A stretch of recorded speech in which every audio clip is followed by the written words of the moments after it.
Hello students, कल हमने देखा कि दहेज किसे कहते हैं। दहेज प्रथा की हमने परिभाषाएं देखी थी और दहेज प्रथा के कारण हमने देखे थे। जैसा कि हम जानते हैं कि दहेज प्रथा के दोष या कुप्रभाव आज हम देखेंगे। दहेज आज वर्तमान में इसका जो स्वरूप है बहुत विकृत हो चुका है। अब विवाह संबंध तय करने के समय काफ़ी सौदेबाजी की जाती है और यदि हम ये कहें कि दहेज के रूप में लड़की के माता पिता का शोषण भी किया जाता है। साथ ही सभी माता पिता अपनी सामर्थ्य के अनुसार अपनी बेटी को जो भी वस्तुएं देना चाहते हैं और वे देते भी हैं, परंतु आज हम देखेंगे कि वर्तमान में आज इतना विकृत रूप हो गया है कि परिवारजनों को दहेज जुटाने के लिए बहुत सारे कार्य करने पड़ते हैं। उसमें हम फर्स्ट देखेंगे कि पारिवारिक संघर्ष होता है। पारिवारिक संघर्ष दोनों तरफ से होता है। चाहे अपनी बेटी जहाँ उन्होंने ब्याही है वहाँ हम देखें कि दहेज कम मिलने से नववधू को तरह तरह के कष्ट दिए जाते हैं और हर समय उसे ये जताया जाता है कि तुम दहेज जो मांगा था वो लेके नहीं आई और उसे हर एक बात पे उसको नीचा दिखाने की कोशिश की जाती है। इससे जो नववधुएं होती हैं उनमें हीनता की भावना जन्म लेती है और उन्हें अपना जीवन बहुत ही कष्टदायक लगता है। और साथ ही अगर हम वधू के पीहर पक्ष की बात करें तो कभी कभी दहेज की राशि जुटाने के लिए उसके परिवारजन को कर्ज लेना पड़ता है, अपनी ज़मीन जायदाद बेचनी पड़ती है और इसके कारण उसके परिवार के सदस्यों में भी आपस में झगड़े हो जाते हैं। कभी कभी हम देखते हैं कि दहेज की राशि के लिए पिता पुत्र या अन्य पारिवारिक सदस्यों में झगड़े होते हैं। इससे पारिवारिक संघर्ष पैदा होता है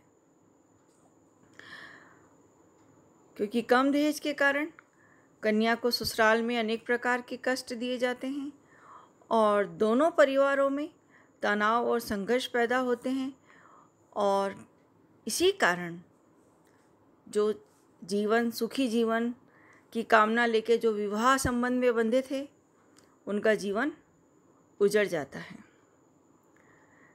फिर सेकंड पॉइंट हम देखते हैं ऋणग्रस्तता, आत्महत्या और शिशु हत्या। क्योंकि दहेज के कारण कन्या के पिता को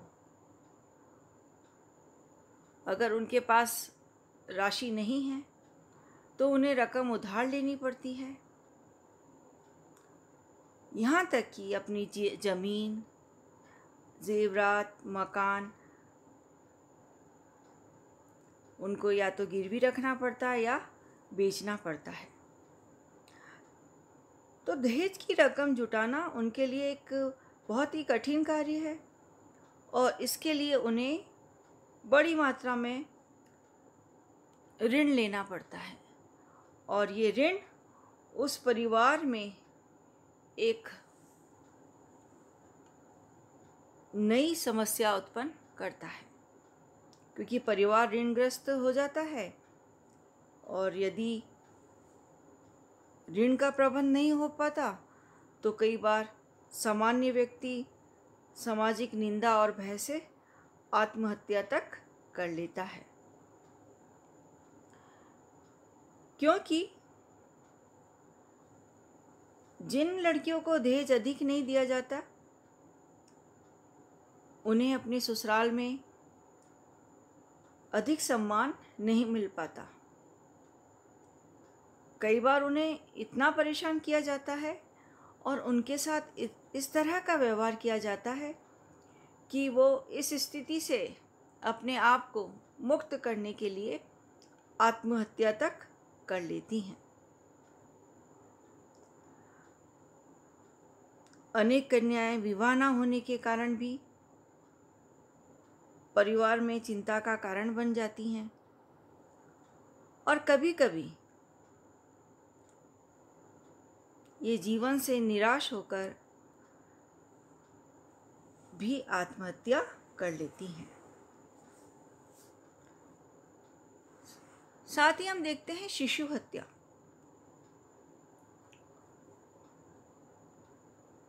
कि पहले दहेज की मांग, यानी पहले कहीं भी कन्या पैदा होते ही उसकी हत्या कर दी जाती थी।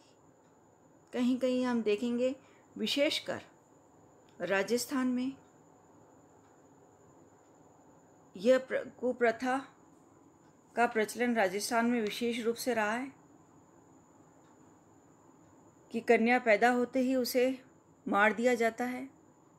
विशेषकर हमारे पश्चिमी राजस्थान में तो ऐसे गांव भी थे जहां पिछले 40 वर्षों में कोई भी बारात नहीं आई, यानी वहाँ कन्या नहीं है, इसलिए कोई ब्याह करने उस गांव में नहीं आया। तो आप देख सकते हैं कि कैसी वहाँ की लोगों की मनोस्थिति थी कि उन्होंने कन्या को जन्म लेते ही मार दिया। किंतु धीरे धीरे यह प्रथा समाप्त हो चुकी है, लेकिन फिर भी हम देखते हैं कि एक बालिका जिसने अपना जीवन शुरू भी नहीं किया था और उसे मार दिया जाता है। इसके साथ ही हम देखते हैं बेमेल विवाह। बेमेल विवाह क्योंकि माँ बाप के पास दहेज देने का सामर्थ्य नहीं है, तो माता पिता अपनी योग्य और सुंदर गुणवान कन्या के लिए अवगुणी कुरूप या अपाहिज पुरुष के साथ भी कर देते हैं शादी। या कितनी बार तो ऐसा होता है कि अल्प आयु की कन्या का विवाह वृद्धों से कर दिया जाता है। इस तरह के जो बेमेल विवाह हैं वो जीवन में कभी भी सफल नहीं हो पाते हैं और ऐसे विवाह करने से कन्या का जीवन भर कष्ट उठाना पड़ता है। कभी कभी विवाह विच्छेद हो जाता है या विधवा विवाह जैसी समस्याओं की और भी इसने गंभीर बना देते हैं बेमेल विवाह। नेक्स्ट हम देखते हैं निम्न जीवन स्तर। दहेज के कारण अनेक परिवारों का जीवन स्तर निम्न हो जाता है, क्योंकि अपनी बेटी की दहेज देने के लिए अपनी आय का बहुत बड़ा भाग माता पिता को जमा करना पड़ता है और इस कारण उनका जीवन स्तर निम्न रह जाता है। क्योंकि कन्या के लिए दहेज जुटाने के लिए परिवार को अपनी आवश्यकताओं की पूर्ति में कटौती करनी पड़ती है और बचत करने के प्रयत्न से परिवार का जीवन स्तर निम्न हो जाता है। उसके पश्चात हम देखते हैं विवाह का व्यापारीकरण। दहेज प्रथा ने जो एक विवाह के पवित्र आदर्शों का व्यापारीकरण कर दिया है।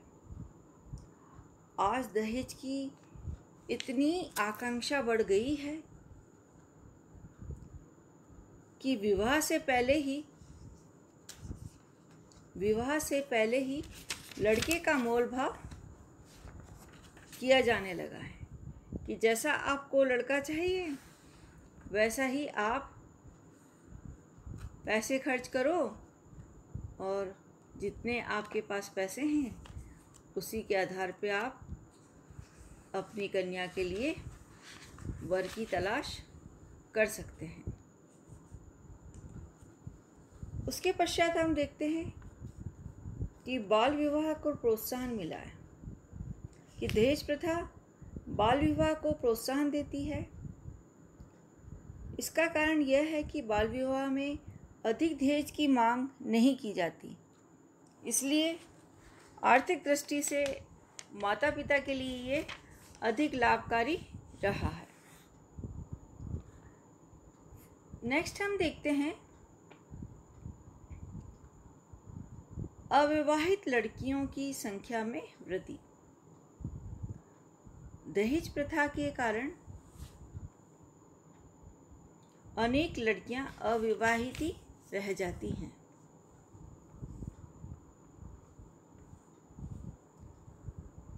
अनेक ऐसी शिक्षित लड़कियां जो परिवार की आर्थिक कमजोर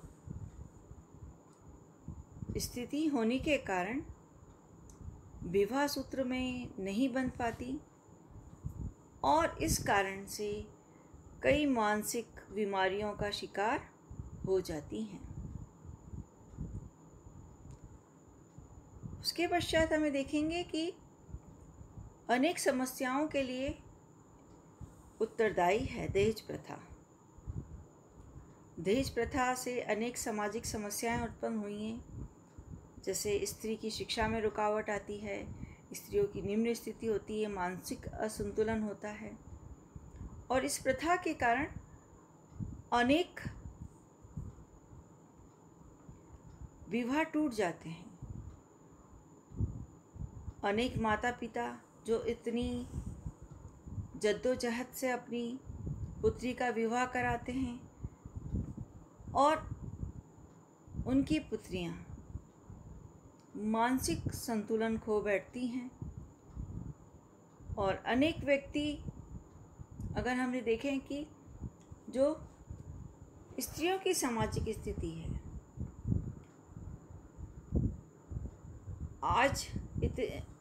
आज के समय तो स्त्रियां हर एक क्षेत्र में अपना संबल हो रही हैं, फिर भी दहेज के कारण स्त्रियों की सामाजिक स्थिति गिर जाती है।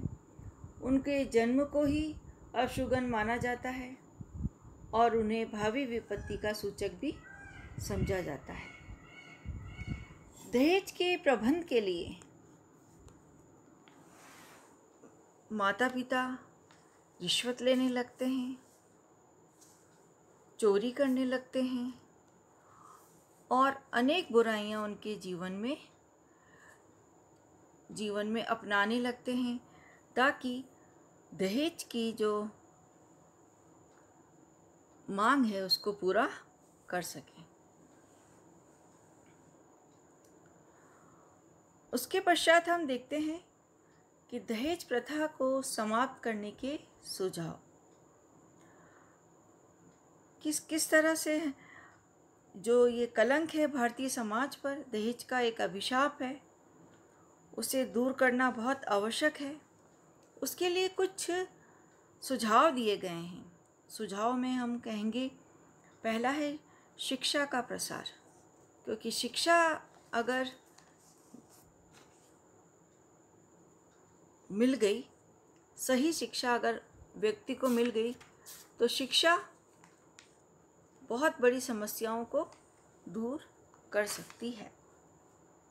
तो दहेज प्रथा की समाप्त करने के लिए सबसे ज़रूरी है कि शिक्षा का व्यापक प्रसार हो।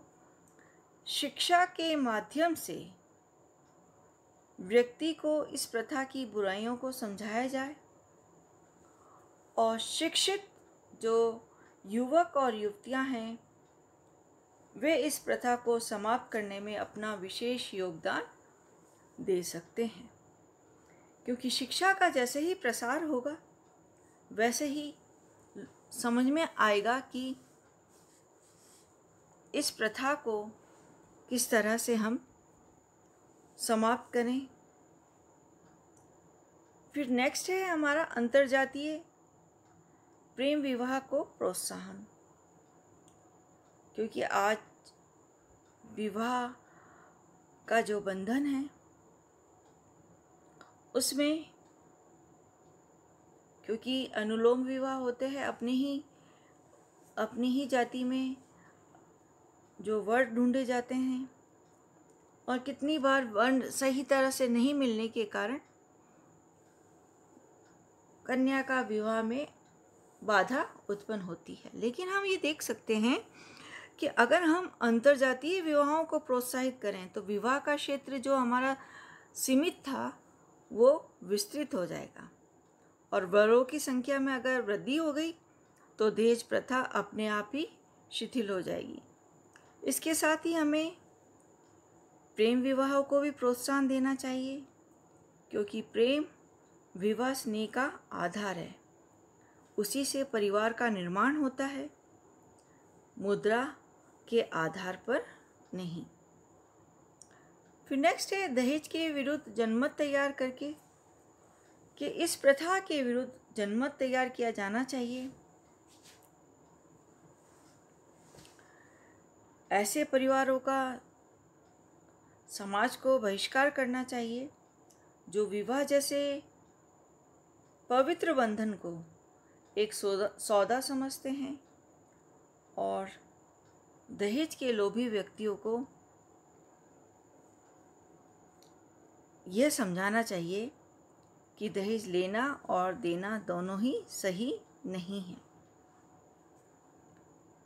फिर है जीवन साथी के चुनाव की स्वतंत्रता, कि अगर लड़के और लड़कियों को जीवन साथी के चुनाव की स्वतंत्रता दी जाए तो वे एक दूसरे के गुणों को देखकर विवाह करेंगे, तो निश्चित ही दहेज की समस्या स्वतः ही समाप्त हो जाएगी। फिर है दहेज निरोधक कानूनों को प्रभावकारी बनाना, कि जो हमारे कानून हैं उसे और प्रभावकारी बनाना, उसका अधिक प्रचार प्रसार करना, ताकि लोगों को पता चले कि जो दहेज लेना है तो दहेज विरोधी अधिनियमों में दहेज लेने तथा देने वाले दोनों व्यक्तियों को कठोर दंड की व्यवस्था होनी चाहिए, और विवाह के समय दहेज की शर्त लगाना एक दंडनीय अपराध माना गया है, और दहेज प्रथा केवल मात्र कानूनों से ही समाप्त नहीं की जा सकती, इसके विरुद्ध हमें एक जनमत तैयार करना अति आवश्यक है। हालांकि दहेज विरोध अधिनियम 1961 बना है, जिसमें यह निर्णय लिया गया था कि अगर किसी शर्त के तहत कोई उपहार या वस्तु की मात्रा तय की जाती है विवाह के समय, तो यह दंडनीय अपराध होगा, और इस नियम का उल्लंघन करने पर उन्हें सजा दी जाएगी। और हम देखते हैं कि कुछ लोग इस अधिनियम के कारण दहेज लेने से डरने लगे हैं, लेकिन सबसे अधिक जब तक इस कुरीति के विरुद्ध हम सब एक होकर तैयार होकर लोगों को इसकी बुराइयों के बारे में शिक्षित ना करें, बल्कि उन्हें आगे बताएं, कि शिक्षित करके बताएं कि दहेज पर अंकुश लगाने की आवश्यकता है, ताकि आज जो दहेज की बलि चढ़ाए जाने की घटनाएं हो रही हैं उन्हें रोका जा सके। धन्यवाद।